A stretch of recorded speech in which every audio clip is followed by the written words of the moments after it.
കൊട്ടിയൂർ സന്നിധിയിലെ ഒറ്റപ്പിലാൻ എന്ന സ്ഥാനികന്റെ വിശേഷങ്ങളിലേക്കാണിനി.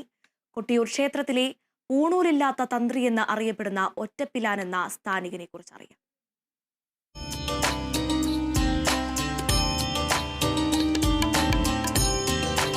കൊട്ടിയൂർ വൈശാഖ മഹോത്സവത്തിനെത്തുന്ന ഭക്തർ മാലോം ദേവസ്ഥാനത്തെത്തിയാൽ ഒറ്റപ്പിലാൻ അവരോട് പറയും, നിങ്ങളുടെ വിഷമങ്ങൾ ഇവിടെ പറഞ്ഞോളൂ, ഞങ്ങൾ മലദൈവങ്ങളോട് പ്രാർത്ഥിക്കാം.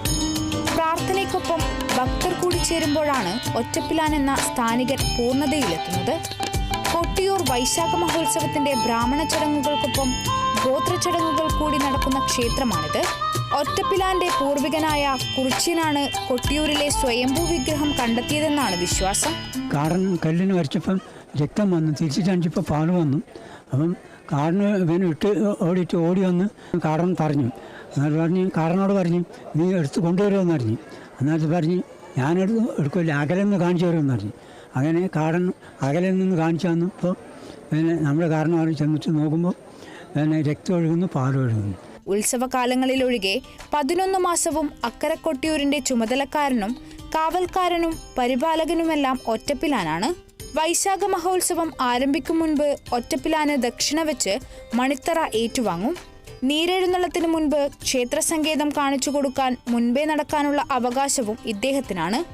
അക്കരെ കൊട്ടിയൂരിൽ ആദ്യം പ്രവേശിക്കുന്നതും ഒറ്റപ്പിലാനാണ്.